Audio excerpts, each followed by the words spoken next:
नमस्कार दोस्तों, मैं हूं संजय कथुरिया, प्रोफेसर बड़ा बिजनेस प्राइवेट लिमिटेड। और आज जिस कोर्स के बारे में आपको बताने वाला हूं वो एक पाथ ब्रेकिंग कोर्स है। उसका नाम है फंड रेजिंग।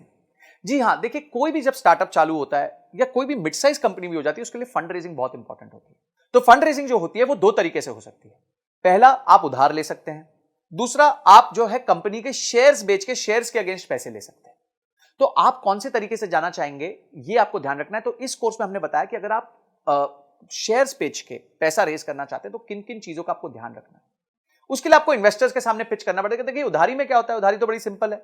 आप गए, आपने प्रोजेक्शन दी, आपके पास कोई जमीन है, उस जमीन के वैल्यू के अगेंस्ट आपको लोन मिल जाएगा और आप धीरे धीरे उस लोन को चुका देंगे। पर जो निवेशक होता है, जो आपकी कंपनी में इक्विटी लेता है, वो आपके साथ पार्टिसिपेट करता है, आपके दुख सुख का साथी होता है। तो इसीलिए उसको आपका बिजनेस के समझना बहुत ज्यादा जरूरी होता है। और इसमें आपको बहुत चीजों का ध्यान रखना पड़ता है। पहले आपको ध्यान रखना पड़ता है कि किस तरीके के निवेशक को आपको आपको जिसके पास जाना चाहिए, आपका ऑब्जेक्टिव क्या है फंड रेज करने का, आपको इन्वेस्टमेंट चाहिए क्यों, आपका बजट क्या है, आप क्या करोगे उस पैसे के साथ। उसके बाद जब आप पैसे ले लोगे तो उसमें कहां उसको निवेश करोगे, निवेश करने के बाद किस तरह के रिटर्न्स कमा के दोगे। समझिए, आज आपका रेवेन्यू 1 करोड़ रुपए साल का है और आपने 5 करोड़ रुपए रेज किए, तो इस 5 करोड़ के साथ क्या आप अपने बिजनेस को 1 करोड़ रुपए साल के से लेकर 10 करोड़ तक लेके जा सकते हैं। ये सारी चीजें आपको ध्यान रखनी पड़ेंगी, आपको अपने निवेशक को समझानी पड़ेगी, स्टोरी समझानी पड़ेगी कि क्यों आपका बिजनेस इतना अच्छा है। क्या क्या स्टेप्स होते हैं फंड रेजिंग में, बूटस्ट्रैपिंग क्या होती है, बिना फंड रेजिंग के कैसे बिजनेस चल सकता है, इन्वेस्टर्स को जब आप पिच करते हैं तो कैसे करते हैं, कैसे उसके उसके फ्रेमवर्क्स भी दिए हैं हमने, पिच स्टैंडर्ड पिच डेक्स भी दी हुई है कि कैसे पिच डेक बनानी चाहिए। उसके बाद आपके प्रोटोटाइप्स क्या होते हैं पिचिंग के, आपके टर्म शीट क्या होती है, ड्यू डिलिजेंस क्या होता है जब लोग आपके बिजनेस को आके समझते हैं। उसके बाद किस तरह का पेपर वर्क होता है, आपका शेयर होल्डर अग्रीमेंट क्या होता है, शेयर सब्सक्रिप्शन अग्रीमेंट क्या होता है, कंपनी की वैल्यू कैसे तय की जाती है कि भाई ये कंपनी 100 रुपए की है कि 200 रुपए की है।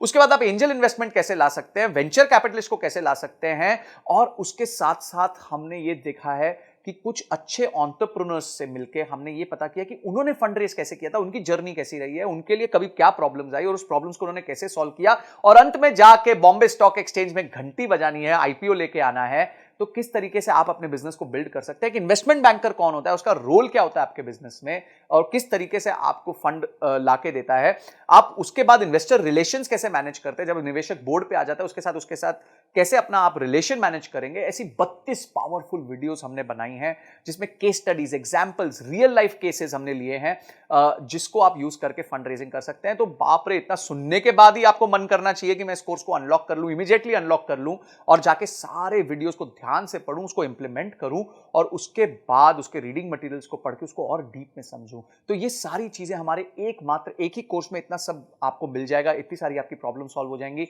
आपका गोल है अगर कि कंपनी के लिए फंड रेज करना है, तो आप इस वीडियोस को देख के बहुत अपने आप को इक्विप कर सकते हैं, प्रिपेयर कर सकते हैं। इसके साथ हमने 450 फंड्स की लिस्ट भी दी है, जिनको आप अप्रोच कर सकते हैं, उनके फोन नंबर के साथ, उनके किसको आपको अप्रोच करना है उसके साथ। ये सारी चीजें हमने इसके साथ फ्री रिसोर्सेज दिए हुए हैं।